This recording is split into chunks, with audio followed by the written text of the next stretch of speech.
Gelombang raksasa mengancam. BMKG rilis peringatan dini, bibit siklon 91 es picu laut mengganas.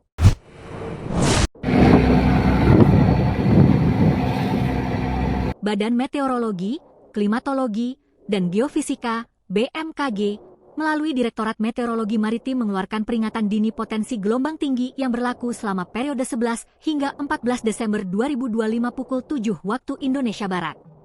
Peringatan ini berkaitan dengan hasil pengamatan terhadap dinamika atmosfer dan laut yang menunjukkan adanya peningkatan kecepatan angin dan potensi gelombang di sejumlah wilayah perairan Indonesia. Salah satu pemicu utama kondisi ini adalah bibit siklon tropis 91S yang terpantau di posisi 4,1 derajat LS dan 98,6 derajat BT, tepatnya di Samudra Hindia Barat Lampung.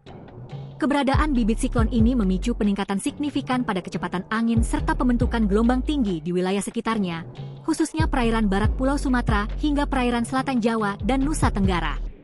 BMKG mencatat pola angin di wilayah Indonesia bagian utara secara umum bergerak dari barat laut hingga timur laut, dengan kecepatan berkisar antara 4 hingga 20 knot.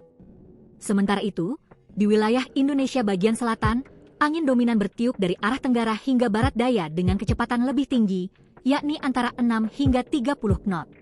Kecepatan angin tertinggi terpantau di wilayah Samudra Hindia Barat Kepulauan Mentawai hingga perairan barat Lampung, berdekatan dengan pusat bibit siklon.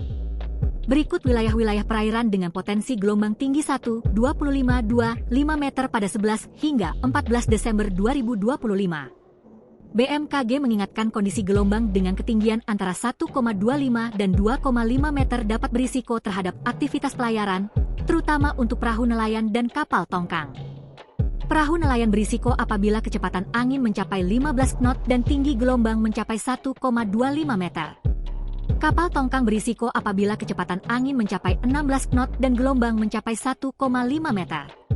Masyarakat maritim, termasuk nelayan, operator pelayaran, serta otoritas pelabuhan, diimbau untuk tetap waspada dan memantau perkembangan informasi cuaca maritim resmi melalui kanal BMKG, baik melalui situs maritim, BMKG, Go.id, call center 196, maupun akun media sosial resmi BMKG Maritim. Download Tribun X sekarang, menghadirkan lokal menjadi Indonesia.